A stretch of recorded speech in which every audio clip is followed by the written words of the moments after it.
Baik, bismillahirrahmanirrahim. Assalamualaikum warahmatullahi wabarakatuh. Selamat pagi kepada yang terhormat Bapak Edi Siswanto, SPD MPD, selaku dosen pengampu mata kuliah pengantar ilmu politik, serta kepada teman-teman yang berbahagia. Puji syukur marilah kita panjatkan kehadirat Allah Subhanahu wa Ta'ala, karena rahmat dan berkahnya lah kita dapat berkumpul di ruang Zoom ini dalam keadaan sehat walafiat. Adapun topik yang akan dibahas pada presentasi pada pagi hari ini yaitu pengertian konsep-konsep dasar ilmu politik. Sebelumnya, perkenalkan, nama saya Kirana Nabilah Anur selaku moderator yang akan memandu jalannya presentasi pada pagi hari ini. Dan berikut nama-nama anggota kelompok 3. Next.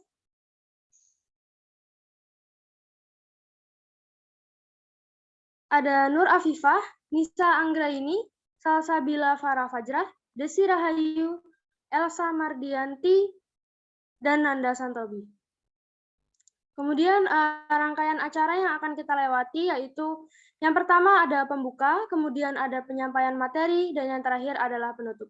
Baik, sebelum kita memulai presentasi, marilah bersama-sama kita mengucap lafaz basmalah. Bismillahirrahmanirrahim. Langsung saja kita dengarkan materi pertama yang akan disampaikan oleh Saudari Desi. Pada Saudari Desi, saya persilahkan. Baik, terima kasih moderator. Sebelumnya mohon maaf karena saya off-cam, dikarenakan sinyal yang kurang mendukung. Saya akan membacakan materi yang pertama, yaitu 1. Hakikat negara. Negara merupakan integrasi dari kekuasaan politik. Negara adalah organisasi pokok dari kekuasaan politik. Negara adalah alat atau agensi dari masyarakat yang mempunyai kekuasaan untuk mengatur hubungan-hubungan manusia dalam masyarakat dan menertibkan gejala-gejala kekuasaan dalam masyarakat. Manusia hidup dalam suasana kerjasama, sekaligus suasana antagonis dan penuh pertentangan. Negara menetapkan cara-cara dan batas-batas sampai di mana kekuasaan dapat digunakan dalam kehidupan bersama, baik oleh individu, golongan, atau asosiasi, maupun oleh negara sendiri. Dengan demikian, negara dapat mengintegrasikan dan membimbing kegiatan-kegiatan sosial dari penduduknya ke arah tujuan bersama. Dalam rangka ini, boleh dikatakan bahwa negara mempunyai dua tugas. 1.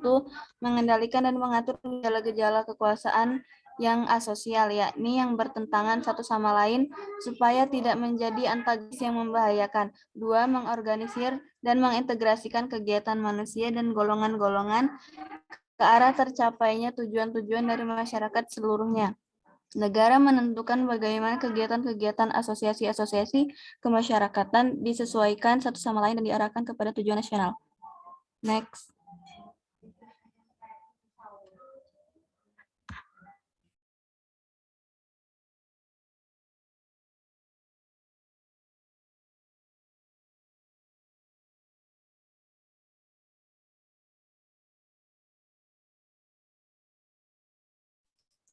Definisi negara sajikan. 1. Menurut Roger A. Soltau, negara adalah agen, agensi, atau kewenangan yang mengatur dan atau mengendalikan persoalan-persoalan bersama atas nama masyarakat. 2. Harold J. Lasky, negara adalah suatu masyarakat yang diintegrasikan karena mempunyai wewenang yang bersifat mutlak dan yang secara lebih berkuasa daripada individu atau kelompok yang merupakan bagian dari masyarakat.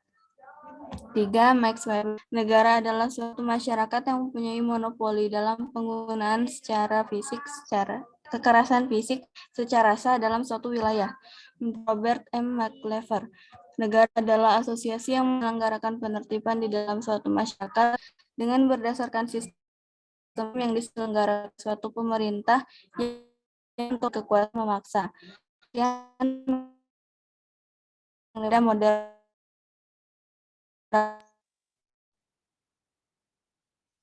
Baik, terima kasih. Materi yang selanjutnya akan disampaikan oleh Saudari Afifah. Kepada Saudari Afifah, saya persilahkan. Baik, terima kasih moderator. Di sini saya akan membacakan sifat-sifat negara. Yang pertama ada sifat memaksa. Sifat memaksa bertujuan agar peraturan perundang-undangan ditaati, dengan demikian penertiban dalam masyarakat tercapai serta tidak timbulnya tindak anarki. Negara memiliki sifat memaksa, dalam artian mempunyai kekuasaan untuk memakai kekerasan fisik secara legal. Sarana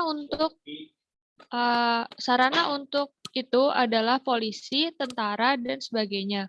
Organisasi dan asosiasi yang lain dari negara juga mempunyai aturan akan tetapi aturan-aturan yang dikeluarkan oleh negara lebih mengikat. Yang kedua ada sifat monopoli. Sifat monopoli negara mempunyai monopoli dalam menetapkan tujuan bersama dari masyarakat. Dalam rangka ini, negara dapat menyatakan bahwa suatu aliran kepercayaan atau aliran politik tertentu dilarang hidup dan tersebarluaskan. Oleh karena itu, dianggap bertentangan dengan tujuan masyarakat. Yang ketiga ada sikap mencakup semua. Sifat mencakup semua. Jadi semua peraturan perundang-undangan, misalnya keharusan membayar pajak, berlaku untuk semua orang tanpa kecuali. Keadaan demikian memang perlu sebab kalau seseorang dibiarkan berada di luar ruang lingkup aktivitas negara, maka usaha negara ke arah tercapainya masyarakat yang dicita-citakan akan gagal. Lagi pula menjadi warga negara tidak berdasarkan kemauan sendiri. Dan hal ini berbeda dengan sifat asosiasi lain di mana keanggotaan bersifat sukarela. Selanjutnya ada unsur-unsur negara. Yang pertama itu wilayah. Setiap negara menduduki tempat tertentu di muka bumi dan mempunyai perbatasan-perbatasan tertentu. Yang kedua ada penduduk. Jadi setiap negara mempunyai penduduk dan kekuasaan negara menjangkau semua penduduk yang ada di dalam wilayahnya. Yang ketiga, setiap pemerintahan. Setiap negara mempunyai organisasi yang berwenang untuk merumuskan dan melaksanakan keputusan-keputusan yang mengikat bagi seluruh penduduk di dalam wilayahnya. Yang terakhir ada kedaulatan. Kedaulatan adalah kekuasaan yang tertinggi untuk membuat undang-undang dan melaksanakannya dengan semua cara, termasuk paksaan yang tersedia. Baik, selanjutnya saya serahkan kepada moderator. Baik, materi selanjutnya akan disampaikan oleh Saudari Salsa. Kepada Saudari Salsa. Baik, terima kasih moderator.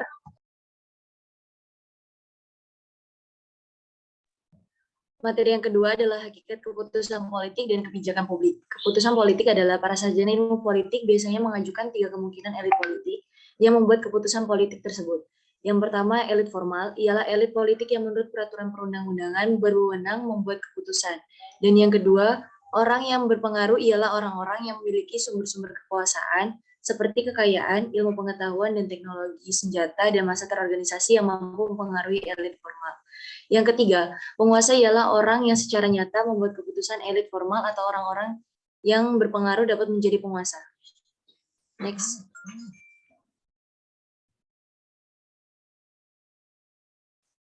Kebijakan publik. Isi dan faktor kebijakan publik yang pertama yaitu kebijakan distributif.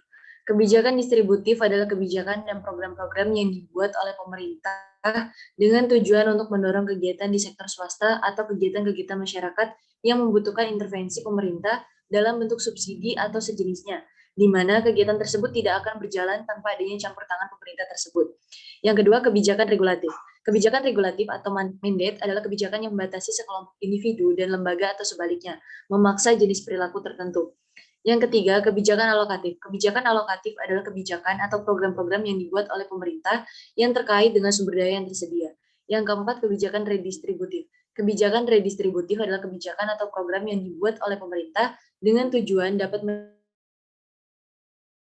nilai-nilai yang lain di antara berbagai kelas sosial masyarakat atau etnisitas di dalam masyarakat. Saya kembalikan ke moderator. Terima kasih. Materi yang selanjutnya akan disampaikan oleh Saudari Nisa. Pada Saudari Nisa, disilakan. Baik, terima kasih. Materi yang selanjutnya mengenai teori politik dan kekuasaan. Teori politik secara khusus membahas pembangunan baru dalam ilmu politik. Misalnya, mengaplikasikan peminjaman konsep dari ilmu sosial lain untuk diterapkan dalam ilmu politik. Konsep-konsep tersebut digunakan untuk menjelaskan fenomena politik yang ada. Kemudian kekuasaan, Dalam ilmu politik, konsep kekuasaan merupakan inti politik. Robert M. McIver mengatakan bahwa kekuasaan adalah kemampuan untuk mengendalikan tingkah laku orang lain, baik secara langsung dengan jalan memberi perintah maupun secara tidak langsung dengan mempergunakan segala alat dan cara yang tersedia. Kemudian hakikat politik. Hakikat konflik. Konflik adalah sebuah proses yang dimulai ketika suatu pihak memiliki persepsi bahwa pihak lain telah mempengaruhi secara negatif sesuatu yang menjadi kepedulian atau kepentingan pihak pertama. Definisi ini mencakup beragam konflik yang orang alami dalam organisasi, ketidakselarasan tujuan, perbedaan interpretasi fakta, ketidaksepahaman yang disebabkan oleh ekspektasi perilaku, dan sebagainya. Terima kasih, saya kembalikan kepada moderator. Baik, untuk materi yang selanjutnya akan disampaikan oleh Saudara Nanda. Kepada Saudara Nanda, disilahkan. Baik, terima kasih moderator. Tahap-tahap perkembangan ke arah terjadinya konflik. 1. Konflik masih tersembunyi atau later, berbagai macam kondisi emosional yang dirasakan sebagai hal yang bisa dan tidak dipersoalkan sebagai hal yang mengganggu dirinya. 2. Konflik yang mendahului, antecedent condition, tahap perubahan dari apa yang dirasakan secara tersembunyi yang belum mengganggu dirinya, kelompok atau organisasi secara keseluruhan, seperti timbulnya tujuan dan nilai yang berbeda, perbedaan peran, dan sebagainya. 3. Konflik yang dapat diamati atau perceived konflik, munculnya akibat antecedent condition yang tidak terselesaikan. 4. Konflik terlihat secara terwujud dalam perilaku atau manifest behavior, upaya untuk mengantisipasi timbulnya konflik dan sebab serta akibat yang ditimbulkannya, individu, kelompok, atau organisasi. Cenderung berbagai mekanisme pertahanan diri melalui perilaku. 5. Penyelesaian atau tekanan konflik pada tahap ini. Ada 2 tindakan yang perlu diambil terhadap suatu konflik, yaitu penyelesaian konflik dengan berbagai strategi atau sebaliknya malah ditekan. 6. Akibat penyelesaian konflik, jika konflik diselesaikan dengan efektif dengan strategi yang tepat, maka dapat memberikan kepuasan dan dampak positif bagi semua pihak. 5.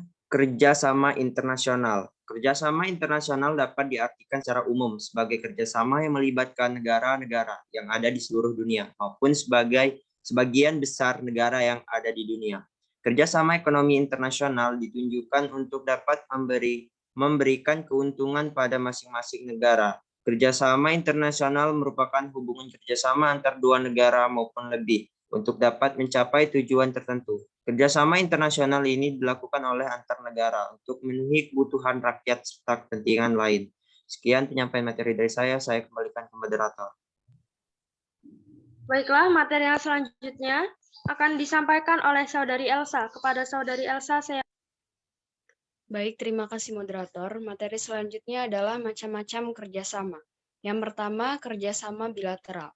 Kerjasama internasional bilateral merupakan kerjasama yang dilakukan oleh dua negara. Kerjasama bilateral memiliki tujuan untuk dapat meminta hubungan yang sebelumnya sudah pernah terjalin, kemudian menjalin kembali hubungan kerjasama dalam perdagangan. Contohnya adalah kerjasama antara Indonesia dengan Asia Pasifik, yang berupa perjanjian ekonomi serta perdagangan di Asia Pasifik dan melibatkan beberapa negara lain, seperti Afrika, Timur Tengah, Eropa Timur, Eropa Barat, hingga Amerika Latin.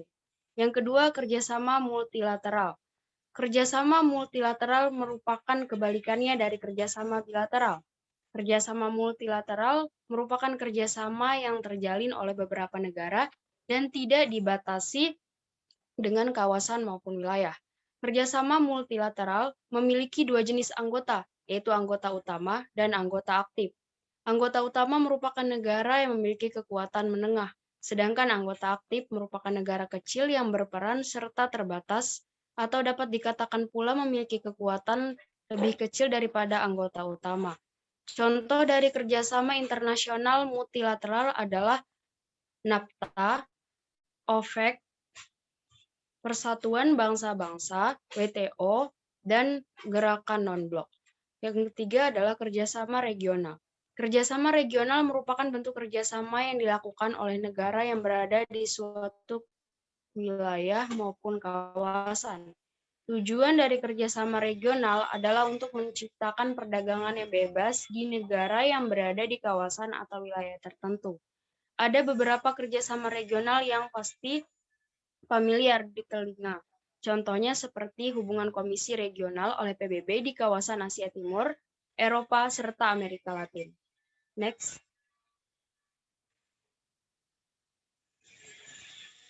Selanjutnya pengertian penyaluran, distribution, dan penempatan, allocation. Menurut Miriam Budiarjo mengatakan bahwa yang dimaksud dengan distribusi dan alokasi dalam ilmu politik adalah penyaluran dan penjatahan dari nilai-nilai dalam masyarakat, seperti distribusi dan alokasi dana pembangunan terhadap sektor-sektor pembangunan atau daerah-daerah dan sebagainya. Sedangkan yang dimaksud dengan nilai adalah suatu yang dianggap berharga, dianggap baik atau buruk. Nilai ini dapat bersifat abstrak, misalnya kejujuran dan kebebasan. Juga dapat bersifat konkret atau kebendaan, misalnya gaji, bantuan dana, dan sebagainya. Sejalan dengan kajian ini, dapat kita kutip pendapat Easton dalam masalah sistem politik. Dalam pemikiran Easton, sistem politik adalah keseluruhan dari interaksi yang mengakibatkan pembagian oleh yang berkuasa dari nilai-nilai untuk dan atas nama suatu masyarakat. Sekian presentasi saya kembalikan kepada moderator. Baik, itulah tadi sesi penyampaian materi yang telah disampaikan oleh kelompok 3.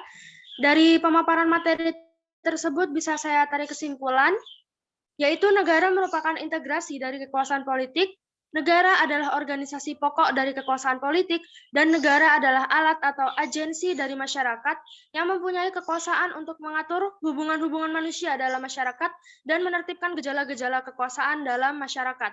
Negara mempunyai 2 tugas. Yang pertama yaitu mengendalikan dan mengatur gejala-gejala kekuasaan yang asosial, yakni yang bertentangan satu sama lain, supaya tidak menjadi antagonis yang membahayakan. Kemudian yang kedua, mengorganisir dan mengintegrasikan kegiatan manusia dan golongan-golongan ke arah tercapainya tujuan-tujuan dari masyarakat seluruhnya. Negara menentukan bagaimana kegiatan-kegiatan asosiasi-asosiasi kemasyarakatan disesuaikan satu sama lain dan diarahkan kepada tujuan nasional. Baiklah, demikian presentasi yang bisa kelompok kami sampaikan. Saya Kirana Nabilah An-Nur selaku moderator pamit undur diri. Mohon maaf apabila ada kata yang kurang berkenan. Dan kepada Allah saya mohon ampun. Saya akhiri. Wassalamualaikum warahmatullahi wabarakatuh. Waalaikumsalam warahmatullahi wabarakatuh.